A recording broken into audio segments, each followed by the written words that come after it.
अस्सलाम वालेकुम। हम आज डॉक्टर रणवीर साहब के पास से आए हैं, जो किसी तारफ़ के मोहताज नहीं। हम उससे पहले भी काफ़ी जो है इंफॉर्मेशन ले चुके हैं। ज़रा यूनिवर्सिटी में सॉइल एंड रिसर्च में वो प्रोफेसर हैं।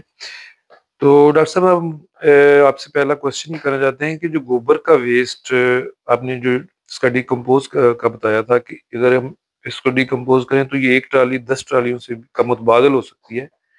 तो आप इसका कोई तरीका बताएँगे कि कैसे इसके ऊपर बहुत लोगों के क्वेश्चन आ रहे हैं कि किस तरह डिकम्पोज़ किया जा सकता है इसको?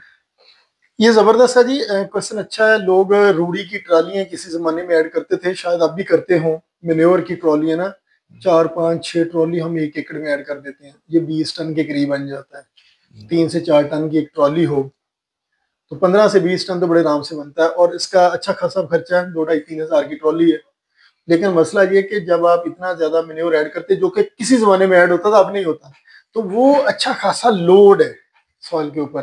पैथोजन का लोड है, बैड स्मेल का लोड है, सी एन रेशियो इम्बैलेंस है, उसमें बेशुमार वीड सीड्स आती हैं, जानवर ने जो खाए। आप आपसे उस गोबर के साथ ना जो डायरेक्ट डालते हैं, वीड्स ही नहीं कंट्रोल होती। तो हम चाहते हैं कि फार्मर अपने गोबर को, मेन्योर को, वेस्ट को डीकम्पोज करके कंपोस्ट बना के फिर फील्ड में ऐड करे। फार्मर जो मार्केट से महंगा ऑर्गेनिक मैटर नामियाती मादा का वो बैग ले रहे हैं, जिसकी कीमत मिनिमम 4 हज़ार से लेकर 6,500 तक है, तो वही चीज फार्मर अपने फील्ड पे क्यों नहीं बना लेता, अपने फार्म पे क्यों नहीं बना लेता? सर, फार्मिंग जो ना इस वक्त अपनी इनपुट कॉस्ट, खर्चे को कंट्रोल करने का नाम है। पैदावार को बढ़ाना और खर्चे को कंट्रोल करना, ये दो चीजें इस वक्त हर जमींदार का मिशन होना चाहिए, फिर फार्मर की सर्वाइवल है। अदरवाइज प्रोड्यूस का रेट आपके सामने है, क्लाइमेट चेंज पैदावार आने नहीं दे रही, और मदाखल या इनपुट की जो कीमत है वो आपके सामने। डीएपी 15,000 है, एसओपी 12,000 है, यूरिया फिर भी कंट्रोल रेट में मिल रही है। तो जब आप एक ट्रॉली गोबर जो 3 से 4 टन होती है, अगर आप उसको वेस्ट डिकम्पोजर से ट्रीट कर लेंगे, वेस्ट डिकम्पोजर हम मैनी टाइम बता चुके हैं कि एक ड्रम 200 लीटर का लेके, 200 लीटर का एक ड्रम लें, उसमें पानी ऐड करें, 2 किलो गुड़ ऐड कर लें, 1 किलो सरसों की कौड़ी खली, वो जो 70 75 रुपए किलो मिलती है आपको कोल्हू से, एक पाइया बेसन और एक पाइया चावल का टोटा। ये दोनों चीजें जरूरी नहीं है, चावल का टोटा बेसन ऐड कर लें तो अमाइनो एसिड और बहुत सारा ग्लूकोज बनता है जो माइक्रोब बनाते हैं, तो उसका बेनिफिट बड़ा है। अब ये ड्राम 4 से 5 दिन में तैयार होना है, ये चीजें ऐड कर लें, इसमें 1 लीटर बैक्टीरिया की जाग लगा दें जो हम वेस्ट डिकम्पोजर देते हैं। अब ये सारे ड्राम की कीमत 600 700 रुपया है, 800 होगी, इससे ज्यादा नहीं, 800 रुपया का ड्रम। अब गोबर की एक ट्रॉली लें, 4 टन या 3 टन, उसे 3 4 टन की गोबर की ट्रॉली में इस बैक्टीरिया को स्प्रिंकलर करवा दें, पतला पतला स्प्रिंकलर करवा दें, उसको कस्सी से मिक्स करवा दें, यानी हवा का गुजर हो और बैक्टीरिया उसकी जगह पे चला जाए। फिर इकट्ठा कर दें, नहीं तो ना सही वैसे भी छोड़ सकते हैं। उसको 1 हफ्ते के बाद फिर स्प्रिंकलर करवाएं, वेस्ट डिकम्पोजर पतला पतला जितना करवा सकते हैं, उसमें वो 20 लीटर भी हो सकता है, 50 भी हो सकता है, बहुत ज्यादा वेट ना हो। अगर गोबर ड्राई है तो ये वेस्ट डिकम्पोजर ज्यादा लगेगा, अगर गोबर गीला है तो थोड़ा लगेगा, लेकिन लगाएं जरूर। 3 हफ्ते वीकली, यानी 3 से 4 दफा गोबर जो है ना, गोबर की ट्रॉली के ऊपर आप वेस्ट डिकम्पोजर स्प्रिंकलर करेंगे और उसको थोड़ा सा मिक्स कर दिया करेंगे। एरेशन करना, मिक्सिंग का मतलब हवा देना।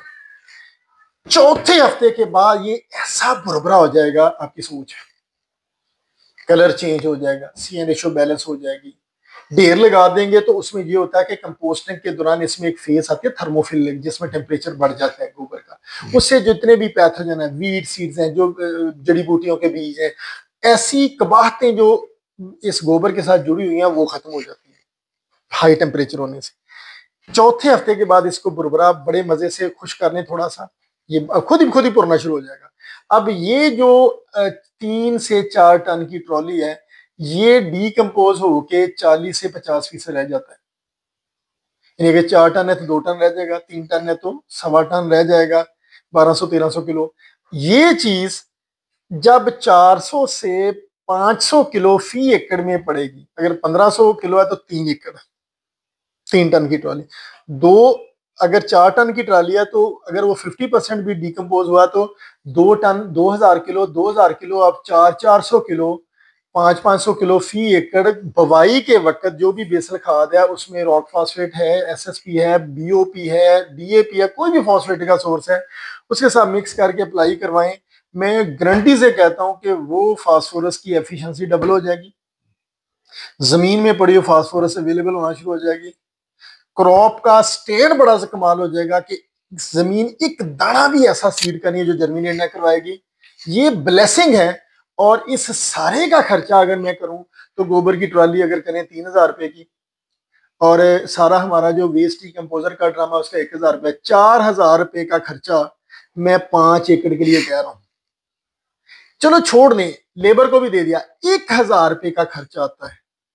यही चीज आपको मार्केट में 15 से 20,000 की मिलनी है।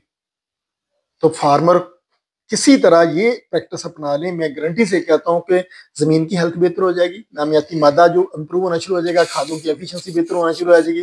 जितनी प्रोडक्शन लेनी है ये ले सकते हैं आप इससे। डॉक्टर साहब, लेकिन ये जो अभी आपने मेथड बताया इसमें ये है कि जो लेयर है जो आपने बताई है कि एक ट्रॉली है उसकी लेयर की मोटाई ज्यादा कितनी हो ताकि वो नहीं, इसमें ये होता है कि हवा का गुजर होना चाहिए। शुरू में वो भारी होगा, मॉइस्चर ज्यादा है, लेयर 2 फुट कर लें कोई मसला नहीं है, लेकिन अगर पहली स्प्रिंकलर में ये इकट्ठा नहीं होना क्योंकि भारी होगा, लेकिन 1-2 के बाद थोड़ा सा खुश्क होने के बाद 1-2 पानियों के बाद ये अब ढेर लग सकता है। तो अगर खुश्क और गीला खुश्क लेंगे तो कमाल हो जाएगा गोबर।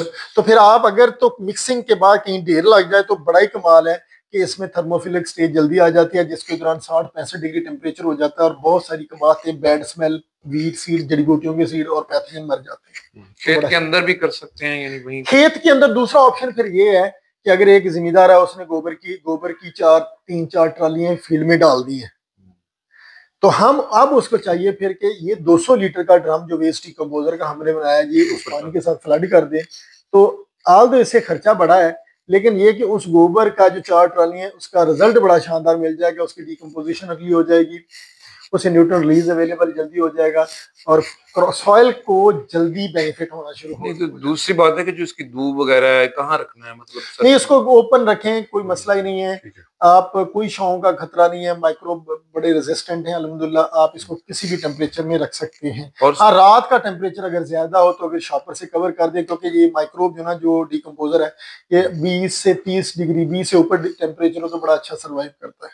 अच्छा, तो सर्दी सख्त जो है वो उसके लिए थोड़ा सा कवर रात को करें। दिन की कह रहा है इस वक्त टेम्परेचर 25-26 है तो आइडियल है। अच्छा, तो रात के लिए अगर टेम्परेचर 10 डिग्री से नीचे हो तो रात को कवर करवा लें इस ढेर को।